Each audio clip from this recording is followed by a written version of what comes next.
afternoon. Today I want to talk to all of you about a subject that is near and dear to me. And as we progress, you will know why. I am Adrian Small, and some of you know me as a local realtor, but today this has nothing to do with realty. So I'm going to be introducing a couple of people that I know well, physicians, and our theme for today is going to be stroke. And when I say it is a theme that's near and dear to me, my dad had a stroke the day of my wedding. So that's where it all started. He was in his 80s then. Don't worry, he died at 104. So you can survive from a stroke. But in the last year or so, we have lost several family members and friends to stroke, or they have had stroke. The most recent one about 3 weeks ago, a friend that's near and dear to us. So without further ado, I would like to introduce you two wonderful doctors. And I'll start with Dr. Kristin Thomas Yamamoto. She is from Michigan, and she went to school in Michigan, but then she interned at the Osler Medical Service at Johns Hopkins, which, by the way, is a place where she met Dr. Joshua Yamamoto. I'll get to him in a little bit. She gave up a teaching position to marry him. And without making a long story short, the rest you can read, by the way, in their book, which I'll get to in a little bit. I think they got together, they teamed up, and they created Foxhall Internist PLLC. On the other end, I have Joshua Yamamoto. She's, by the way, an internist. He is a cardiologist. He went to medical school at Dartmouth, trained also at Osler Medical Service at Johns Hopkins. That's where they met. Completed his cardiology training at the National Naval Medical Center and Georgetown, and he was lent to the Army, where he served in Iraq and Afghanistan. Dr. Yamamoto, we thank you for your service. And then I think his wife said, it's about time for you to come home and join the practice. So that's exactly what they did. They motivated me to talk about their book, which I found as I was leaving their practice, called You Can Prevent a Stroke, which, by the way, I want you all to put comments, subscribe on my channel, click the little bell. I want to hear everything you have to say about it, and please ask us questions. Available on Amazon and other places. Every individual that sees this video should give it to their friends, buy it. It is full of very valuable layman terms information. If I can understand it, anybody can. Without further ado, Dr. Kristin Thomas Yamamoto and Dr. Joshua Yamamoto. That was a long introduction. Thank but you, anyway. Adrian. That was so well done. Thank you. So I'd like to pick up on what you said about weddings, because we have a new tradition in our family for weddings. The tradition in our family turns out that's very relevant and related to yours. Instead of having strokes at weddings, we have atrial fibrillation at weddings. And atrial fibrillation is truly one of the highest risks for having a stroke. So we have a wedding coming up next weekend in our family. And in the two previous weddings in this family, one was my uncle, one was my aunt. Both had atrial fibrillation at the wedding. And it kind of fits. You're excited, you're happy, you're drinking alcohol.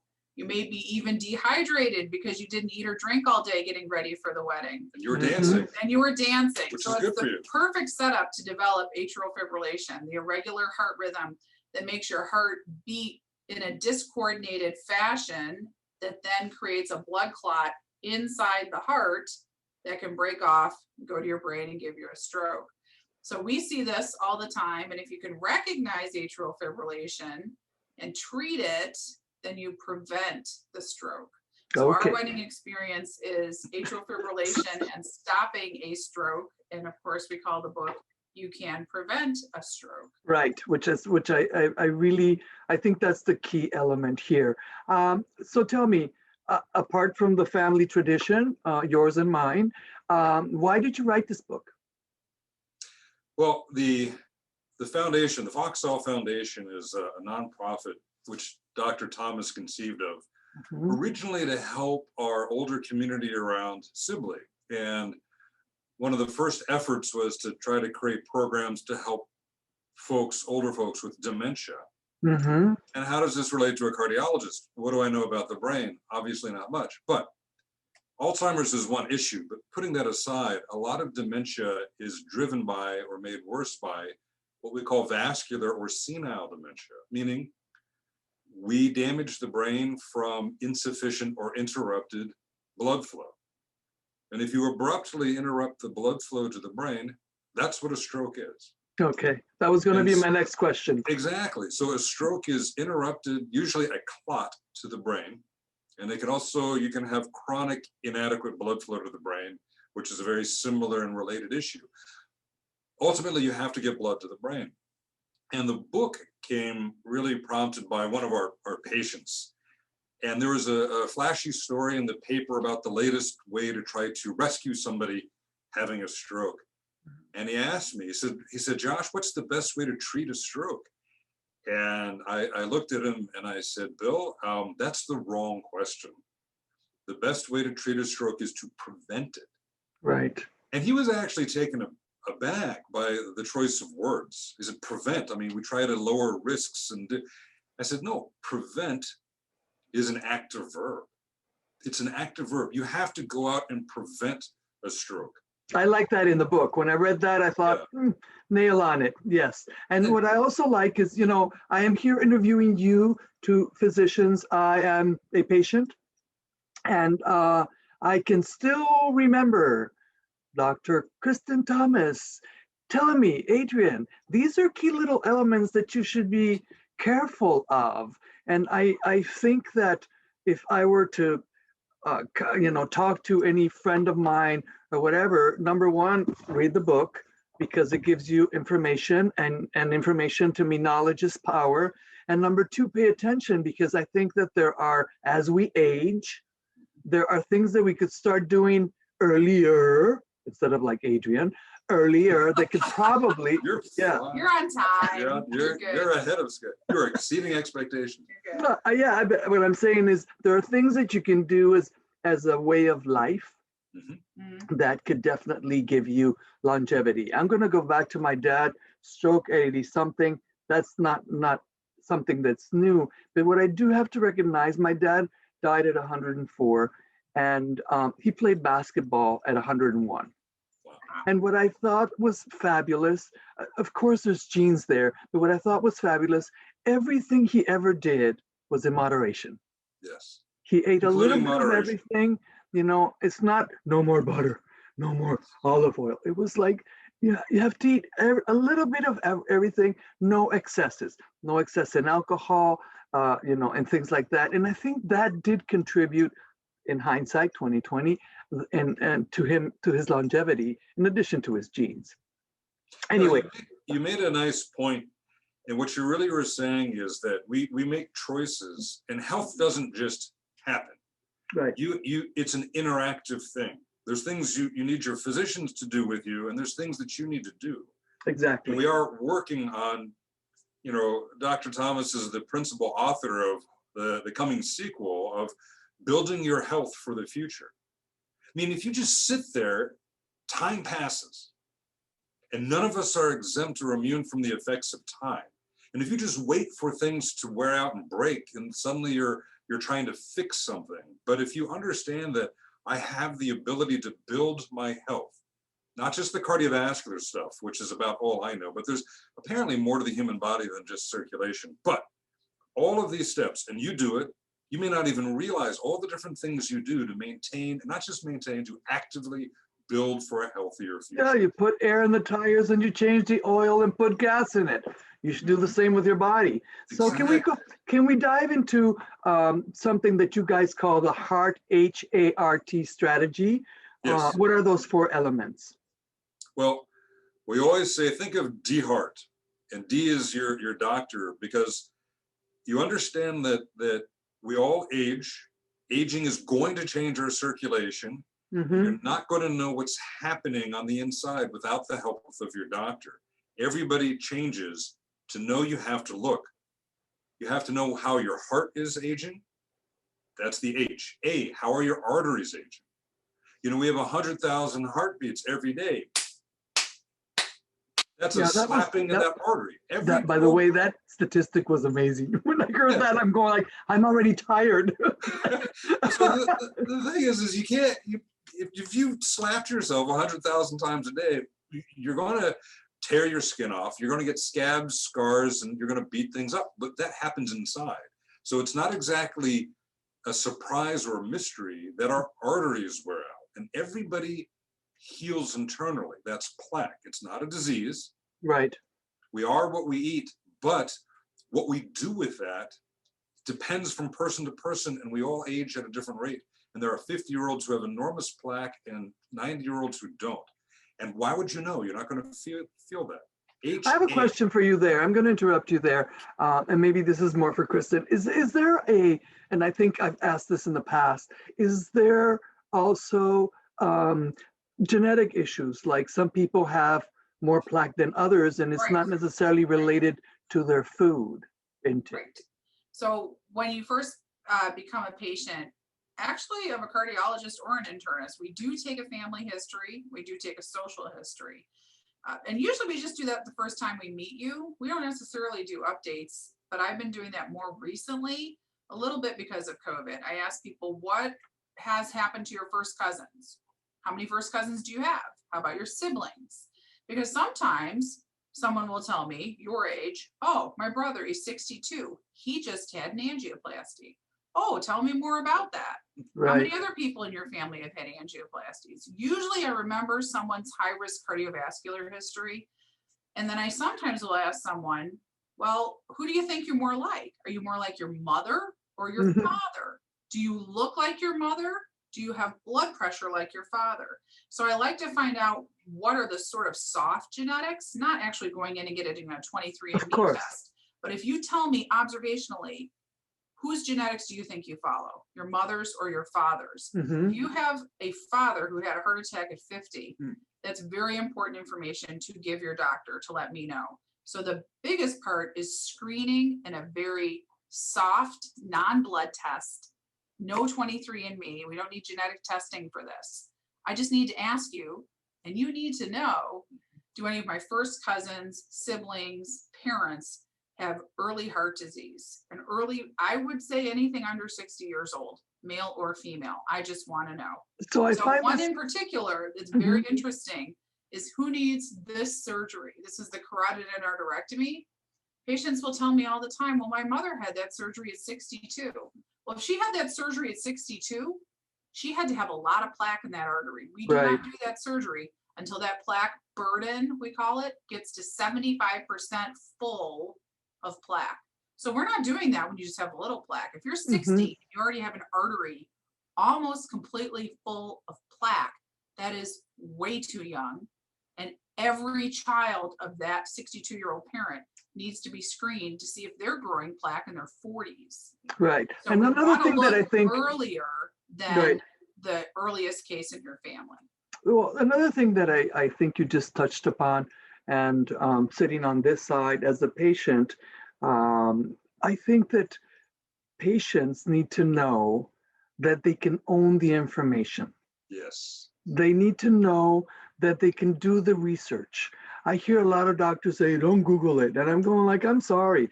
I want to get as much information as I can. And so when I approach you, I can say, guess what happened to Tom, Dick, and Harry? These are family members of mine. And I think this and I think that. And what do you think? Right. So I feel a good doctor can deal with Google. Dr. Google has been out for 10 years now, and we've all been answering questions that patients give us from Dr. Google. A good doctor can handle your Dr. Google patient question. And the key is not so much, right, the key is not so much the mechanism they use. To me, what is important, and it's a new trend, I come from the generation where you went to the doctor and they said, this is what you have, this is what you take, you got up, you walked out. It was like, where does it hurt? Here. Right. Okay, take a pill. Done. So, and nowadays, you participate in a thoughtful approach to what's going on with your body. One of the things is our book, and again, all proceeds support the charity. It's meant to be timeless, meaning we don't tell anybody what to do. We try to tell everyone what you need to ask. And there's a whole chapter called Navigating Your Doctor, or Navigating with Your Doctor, Oh, because sorry, forget you have to ask these questions. Mhm. What is the health of my heart? What are the health of my arteries? R is Right. what are my rates and rhythms? And see, you can go to Dr. Google and find these things out and say, oh, I understand that as I get older, my arteries will stiffen naturally, and that's going to lead to higher pressure, and that can overwork my heart and lead to heart failure. How's tell my me- pressure? Right. So tell me something. What is the R and the T? Because you started off on the H and the A. Let's H, get how's your heart? A, how are your arteries? And how do you know? R is, what are your rates and rhythms? And this is, and T is it time to do something? Time to take a pill or time to do something different? R is possibly the most important thing for a lot of people to think about once they're over about 60 or 65. You see, 2 generations ago, heart disease was all about rheumatic fever. We didn't have penicillin, and all the cardiologists did was listen, and people dreaded hearing they had a murmur. But we don't have rheumatic heart disease anymore because we have penicillin. And cardiology of this last generation that we're still coming out of was all about coronary disease, heart attacks, which is predominantly a male issue with smokers. But you know what? Statins prevent plaque growth. It's not just about cholesterol. It's kind of almost a distraction from the 90s. So heart disease, if you have a heart attack, then your doctors really failed helping you prevent that one. That one's really easy. But protecting blood flow to the brain is a little more involved, because what happens next? What happens if we all survive and we don't have, my dad had his heart attack at 60 or whatever? That shouldn't happen now. It just shouldn't. right. So what happens when we're 60 and 70 and 80 and 90 and 100? And the answer is our body's natural electrical timing system wears out. But the heart relentlessly wants to beat, and that's why we become irregular. Okay. So your dad, who had a stroke, and all my aunts and uncles-in-law, that every wedding I have to shock something, have atrial fibrillation, is because that's actually part of the human condition. So what is AFib? What is it exactly? So the heart is a muscle. It just beats. But unlike my arm muscle flexes when my brain tells it to. The heart tells itself to contract, tells itself to squeeze. We don't need a brain to tell our heart to go. And there's a little corner of the heart that's the natural pacemaker that tells the heart it's time to beat. And when that pacemaker gets older and starts to wear out, the heart has a harder time staying regular. And in the book, I make this comparison of the heart to a marching band. Everyone should be in step following the drum major, but if the drum major can't keep the band's attention, or if the drum major is older, less robust, the band can get out of step, and the rhythm will be irregular. And that irregular rhythm, like a band out of step, that's what we call atrial fibrillation. So it's just what your heart's doing at the moment, and it can come and it can go. You can be irregular, and then you can be regular again. And it's not so much a disease as just a description of what your heart's doing. And you know what? As we get older, we're all going to do this. It's a question of how soon and how much. That was the interesting thing that I read. I thought it was very insightful. It's like, we're all going to get there. Now, I have a question about gender. Is there a predominance for strokes to affect women or affect men more? What are the stats there, and why? It's important for everybody, and the fundamental questions of how do we prevent it apply to everybody. But strokes have historically been a much greater threat to women. And we think this is quite simply because women clot more efficiently, more readily, and more effectively than men do. If Dr. Thomas was still in the room, she'd be quick to point out that women do many things more effectively than men. That's true. That's absolutely true. But it's not hard to understand why. Clotting is one of them. Exactly. No, so you see, look, women have to endure half a lifetime of bleeding. So those who clot well have genetically won. And now the second half of your life, you're not facing monthly bleeding, but you still have this ability to clot. And see, the atrial fibrillation, why does this matter? It's not because you feel irregular. The truth is the vast majority of AFib is entirely asymptomatic. But during the period of irregularity, blood does not flow smoothly through the heart, and that gives it an opportunity to start to clot. To create a clot. And you're not going to feel that, oh, I think I feel a clot. You're not going to feel that. The clot will form. And have the comfort of knowing that if you have an irregularity, you don't have a stroke that instant. It doesn't work that way. If I have a little bit of irregularity, that's a chance for a clot to begin. Give it a couple of weeks or a month, and that clot can grow on the inside, leave the heart and go to the brain. Okay.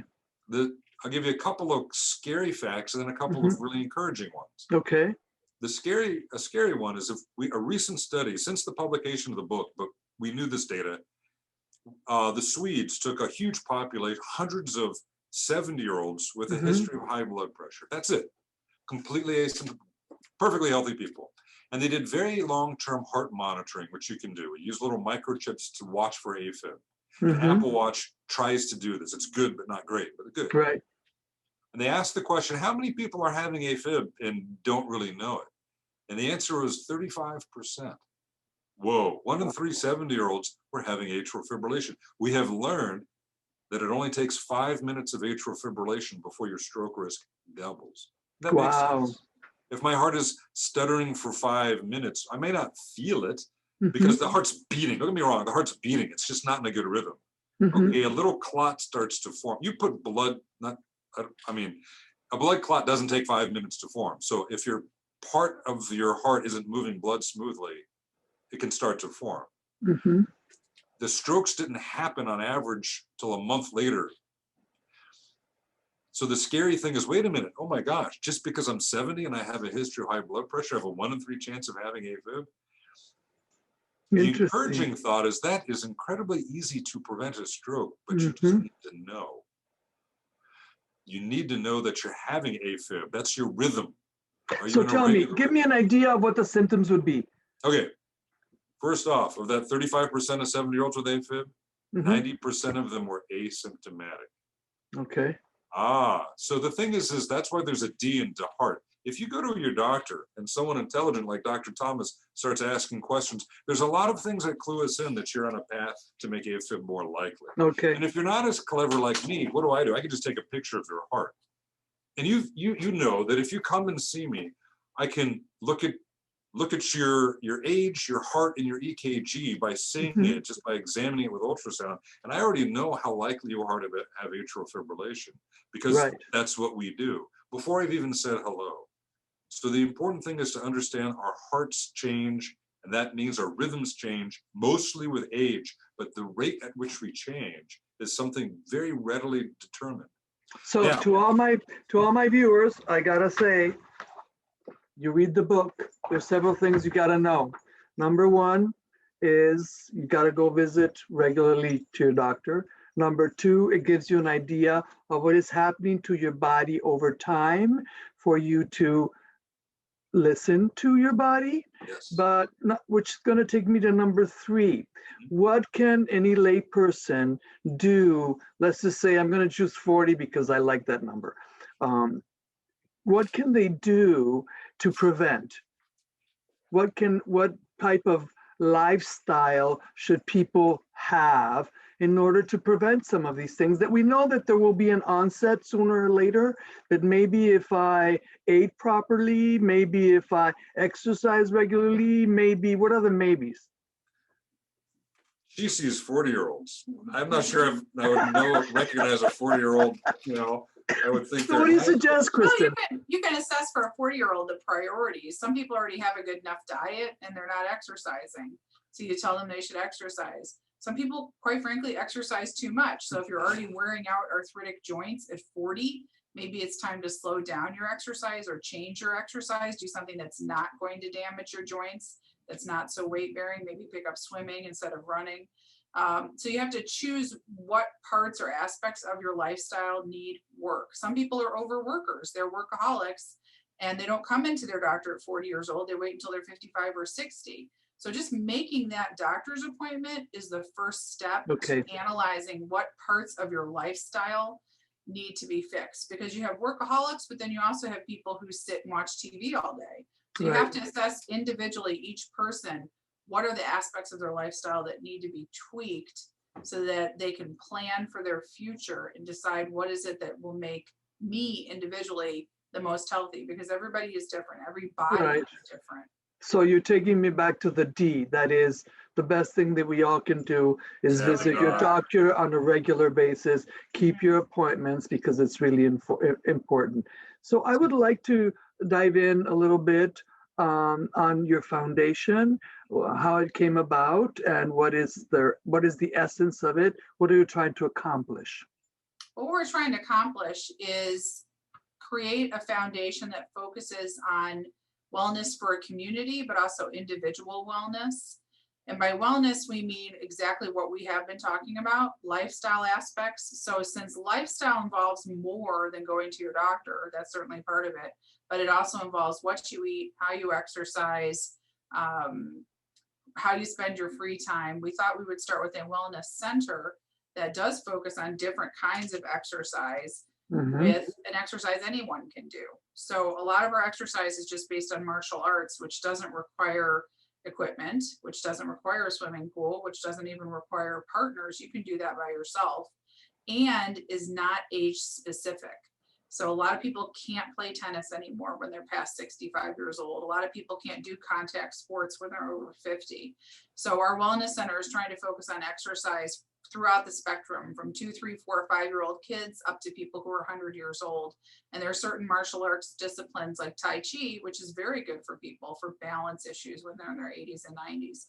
So we thought the martial arts spectrum was actually most amenable to the age spectrum. So we've been focusing on that. We also want to focus on nutrition. Again, there are a lot of different nutritional needs. Some people are lactose intolerant. Some people are gluten intolerant. Some people really don't want to eat red meat, but you still need your iron and your B12. So we want to focus on nutrition, but for the individual, and tailor it to an individual's particular dietary needs. People who have osteoporosis obviously need more calcium and vitamin D, but that's complicated if you're lactose intolerant. So we wanted to focus on that as an aspect of wellness as well. And then of course there's mental health too, which has become a big issue in the past year. So wellness also means how are you feeling mentally? Because if you're depressed or anxious, too anxious to go to the doctor or too depressed to go to the doctor, you can't make your wellness plan. So focusing on mental health issues, mental support, counseling is also an aspect of the wellness center. And I also feel to launch it because of COVID. So now that everybody's getting vaccinated in our area, it should be a little easier to launch some of our programs. I also feel that in addition to what the consequences of these unusual times, I also feel that there's renewed or maybe new awareness around dementia. You know, it's like, I think it's personally, that was one of my big motivators. It's like a stroke. Historically, somebody has a stroke and we say, oh gosh, wasn't that tragic? Let's see if we can ask now why it happened so it doesn't happen a second time. And it always bugged me, even as a med student. Why are we waiting for damage before we see if we can prevent the next one? Let's prevent the first one. So dementia is complicated. The brain, as we get older, the brain changes. And there was a study years back that sponsored by the National Institute of Aging, trying to ask, how does the brain age in absence of cardiovascular issues? Right. And the conclusion was you cannot study that because they're so intertwined. Well, they made the inescapable observation that everyone's cardiovascular circulation ages. Right. So you cannot divorce it. And like now we're never going to prevent old dementia, but there's the low hanging fruit, which is our circulation does age. It's no longer a mystery. When I was in med school, 70 was considered old, and now 70 we consider kind of adolescent. There's no reason you can't live to be 100 or longer, but you're going to have to work at it. And if circulation is inevitably, methodically, predictably going to age, let's maintain good blood flow to the brain.